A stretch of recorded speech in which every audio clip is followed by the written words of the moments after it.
Go to the QGIS website. When you're there, download QGIS 3.14 or 3.10. You can also get other versions, but the more recent edition, the more features. I'll be downloading QGIS 3.14 64-bit as a demonstration. Click on the name of the version and the application will automatically start to download. But if it loads your file explorer, just save it and it'll start. Then you wait. Then when the download is finished, double-click the application and wait for the setup menu to appear. Confirm for QGIS to make changes to your device, and agree. Ignore the options, just press install, and wait. When QGIS has installed, press finish and go to your file explorer in the bottom left, and search QGIS 3.14. Find QGIS 3.14 with grass, not the custom widgets, and click. Then QGIS will have opened. Go to the Natural Earth data site, which I'll provide in a link in the description. On the site, you can choose between the scale data, and the larger it is, the higher the quality. Press cultural and it'll bring you to a lot of attachments to download. There's parks, protected areas, and even time zones. Although you can download all of them, if you want flexible borders to use, download the blinds variant.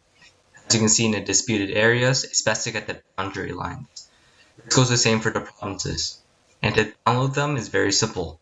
Just press the download option corresponding to the file you want, and the download will automatically start, or press save if your file explorer opens. After it's finished downloading, you want to open the folder location, which will be in your downloads.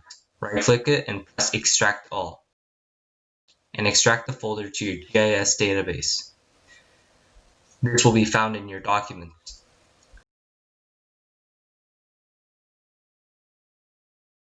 Then you'll see the downloads in there, like how I have my roads and my files right here.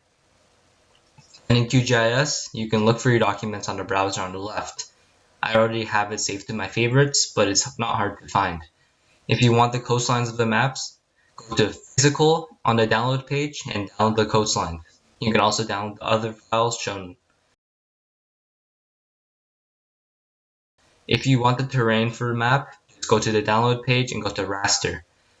There, you will find a variety of terrain maps for QGIS. When you want to download one, just click on the name of it like this, and it'll bring you to a whole nother section where you can download the TIF file itself. Note, these terrain maps do have a resolution limit. 1 to 10 scale large size terrain maps are in 24K. Just do the same download sequence like you would have downloading any other file here. And after you've installed it, you just see the document in the browser on the left, which leads me to the next lesson. Press New Empty Project, and you'll be brought into a blank canvas. From there, you can look at your browser and double-click the files you want to import. Make sure you click on the SHP file, since that's the only file that works.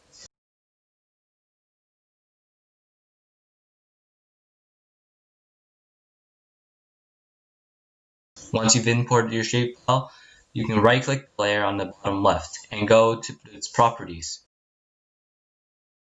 If it's a line layer like you see here, you can change the width. Change the setting to pixel and set it to however thick you want it to be when you export the map. I'll put it at 1.2 pixels for a demonstration. However, if you have a solid layer like this, there isn't any way to change the width of the borders that I know of, which is unfortunate, but it's better than nothing. If you want a base map with modern day borders, just open a file called admin0 countries with flakes, and you'll get this.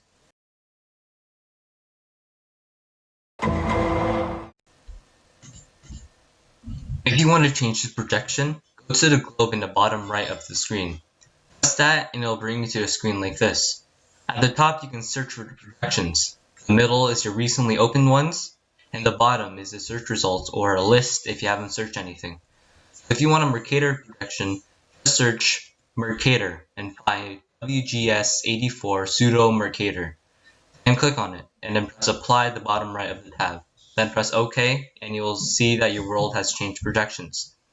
If you want to add other features like cities or rivers, you should download the shapefiles from the site I provided earlier.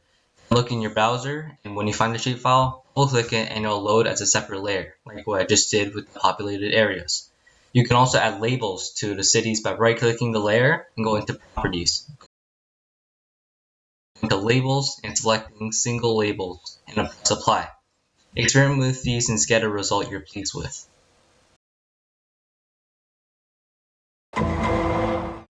Go to the Census Mosaic website, which will be in the description.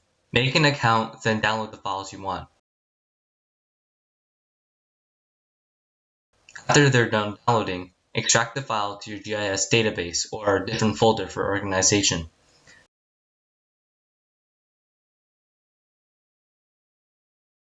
In QGIS, look for the file and double-click, and it will load as a separate layer.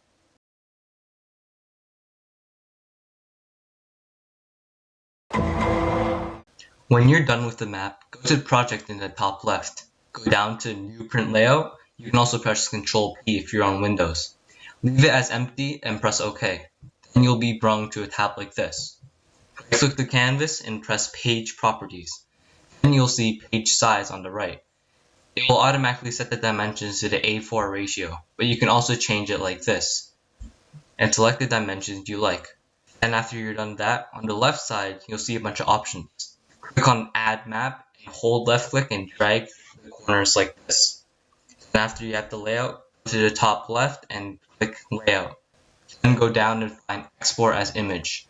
Then your file explorer will load. Rename it to whatever you like and press Save. Disable anti-aliasing for clean borders, and you can change the resolution by going to the DPI and by changing the number.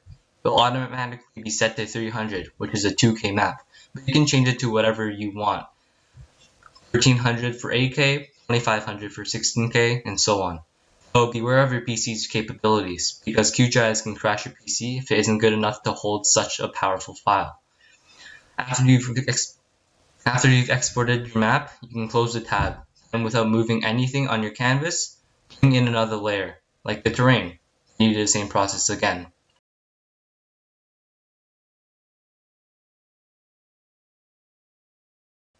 And when you're done, you can find all the files in your downloads, then use them however you like.